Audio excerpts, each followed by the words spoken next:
नमस्कार मित्रों, channel you artist के अंदर आपका हार्दिक स्वागत है। स्टॉक मार्केट इन हिंदी की ये हमारा पहला भाग है, जिसके अंदर हम आज देखेंगे कि इक्विटी शेयर या स्टॉक क्या होता है। तो किसी भी कंपनी के अंदर हिस्सेदारी, यानी कि आपने कितना परसेंटेज उस कंपनी के शेयर्स लिए हुए हैं, उतना परसेंटेज आप उस कंपनी के हिस्सेदार हो। तो ये जो शेयर्स होते हैं उसके दो प्रकार के होते हैं, एक होता है कॉमन शेयर और दूसरा होता है प्रेफर्ड शेयर।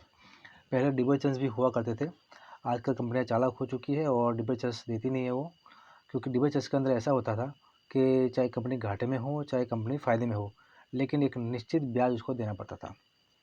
यहाँ पर जो कॉमन शेयर है उसके अंदर कंपनी अगर फ़ायदे में है तो आपको डिविडेंड देगी, यानी कि कुछ अमाउंट, कुछ परसेंटेज आपको कंपनी के प्रॉफिट में से आपको वो आपके बैंक अकाउंट के अंदर डायरेक्ट डाल देगी।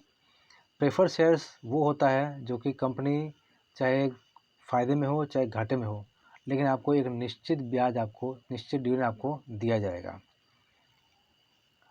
अभी SEBI, security and exchange board of India, इसका नाम तो आपने सुना ही होगा, कि जो ब्रोकर, इन्वेस्टर्स, कंपनी, एडवाइज़र, ये सभी के ऊपर क्या है, एक निगरानी रखती है, ताकि कोई किसी तरह की धोखाधड़ी ना हो। क्योंकि शेयर मार्केट के अंदर सारा जो भी काम होता है, ट्रांजेक्शन होता है, वो पूरा पैसों के लेन देन से होता है, तो धोखाधड़ी होने का चांसेस ज़्यादा रहता है। तो ऐसे कोई धोखाधड़ी ना हो, इन्वेस्टर्स के पैसे बचे रहे, इसीलिए security and exchange board of India नाम की एक संस्था, जो कि सरकारी संस्था है, जिसको हम सेबी के नाम से भी जानते हैं, जो ऐसा काम करती है और इन्वेस्टर के पैसे को सेफ रखती है। सिक्योरिटी एक्सचेंज में लिस्ट होने का तरीका, अभी क्या होता है, किसी भी कंपनी को, कोई कंपनी अगर नई खड़ी हुई या किसी पुरानी कंपनी को अगर स्टॉक मार्केट के अंदर, या जैसे कि बॉम्बे स्टॉक एक्सचेंज और नेशनल स्टॉक एक्सचेंज, दो में से किसी भी एक्सचेंज के अंदर उनको लिस्टेड होना है, यानी कि कंपनी को अपने शेयर्स जो है वो एक्सचेंज के अंदर ट्रेड कराने हैं, तो क्या होगा, उनको एक मजबूत प्रॉस्पेक्ट के साथ में थ्रू सेबी उनको एक्शन के बाद जाना पड़ेगा। एक्शन उनका मुआयना करेगी, देखेगी कि इनका प्रोस्पेक्ट सही है गलत है। उसके बाद में उनको 45 दिन का टाइम दिया जाएगा। इन 45 दिनों के अंदर उनको जो मार्केट से पैसे उठाने हैं उठा सकती है वो शेयर्स दे के, यानी कि किसी भी कंपनी को अगर पब्लिक से पैसे लेने हैं तो इनको थ्रू शेयर ही पैसे उनको मिलेंगे। तो शेयर्स उनको देने पड़ेंगे पब्लिक को, पब्लिक उनको पैसा देगी। उसके बाद में यानी कि आईपीओ निकालेगी, वो आईपीओ के माध्यम से वो पैसे लेगी। उसके बाद में 45 दिन के बाद वो शेयर्स है, वो कंपनी का शेयर्स जो है मार्केट के अंदर ट्रेड होना शुरू हो जाएगा।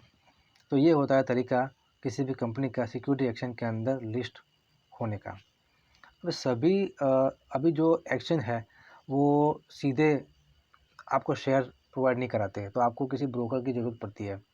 ब्रोकर क्या करता है, या तो ये प्राइवेट कंपनी होगी या कोई संगठन होगा या कोई व्यक्ति हो सकता है, वो उसको क्या सेबी का अधिकार प्राप्त होता है, ये तो सेबी से लाइसेंस प्राप्त होता है।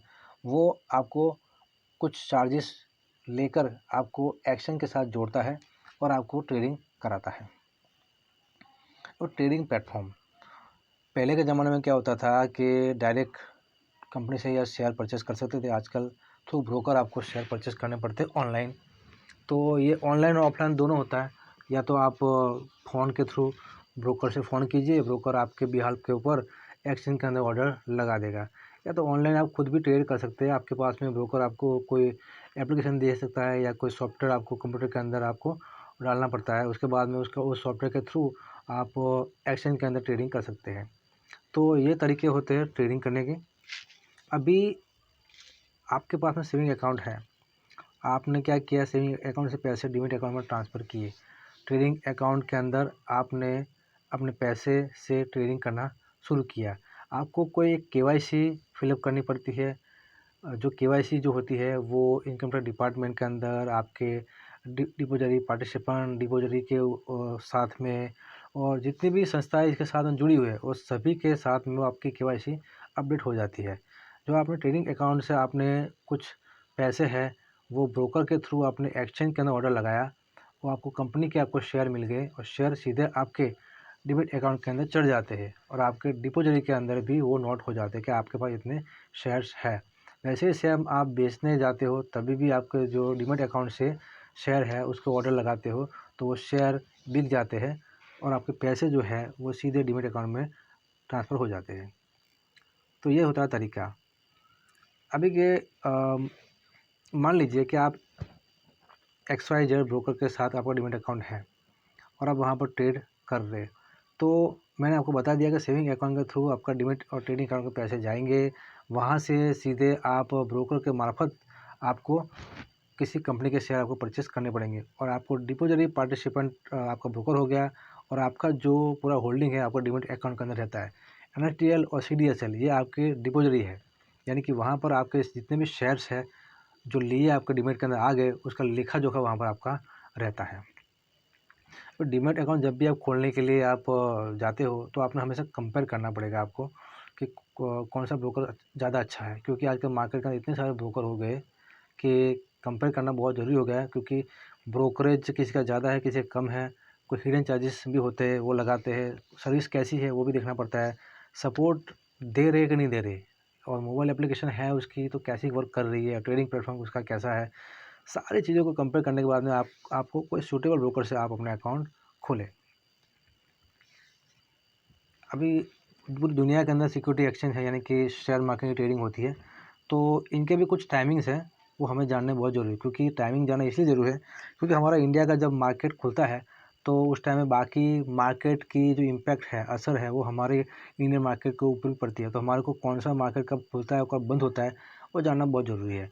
तो हमने यहाँ पर एक लिस्ट दिया, एक चार्ट दिया हुआ है, उसमें सभी के टाइमिंग लिखे हुए हैं, कब कब मार्केट ओपन होता है जो बड़े बड़े देशों के, और कब मार्केट क्लोज होता है। भारत के स्टॉक एक्सचेंज, जो दो बड़े स्टॉक एक्सचेंज है, एक का नाम है NSE, दूसरा नाम है BSE, नेशनल स्टॉक एक्सचेंज और बॉम्बे स्टॉक एक्सचेंज। दोनों मुंबई के अंदर स्थित है। एक कलकत्ता स्टॉक एक्सचेंज जो कि थोड़ा सा छोटा है, वो कलकत्ता के अंदर स्थित है। कमोडिटी एक्सचेंज कौन कौन से है भारत के अंदर? नेशनल मल्टी कमोडिटी एक्सचेंज यानी कि NMCE, दूसरा है मल्टी कमोडिटी एक्सचेंज यानी कि MCX, जो कि भारत का सबसे बड़ा कमोडिटी एक्सचेंज है। National commodity and derivative exchange NCDEX, Indian commodity exchange ICEX, ACE derivatives exchange ACE और यूनिवर्सल कमोडिटी। ये 6 जो एक्सचेंज है वो कमोडिटी ट्रेड कराते हैं। कौन कौन सी कमोडिटी ट्रेड होती है तो यहाँ पर लिस्ट दी गई है। क्रूड ऑयल और उसके डेरिवेटिव्स, कॉफ़ी, एग्रीकल्चर यानी कि उसमें गेहूँ हो गया, मक्का हो गया, मेज, ओट, राइस, सोयाबीन आदि, एनिमल और उसके प्रोडक्ट, और cattle, beef, frozen and fresh pork, eggs, सभी का ट्रेडिंग होता है। और कोकोआ, बटर, ऑरेंज जूस और शुगर। मेटल के अंदर आपको मेटल्स, निकल, copper, aluminium, lead and forest scrap वगैरह आ जाते हैं।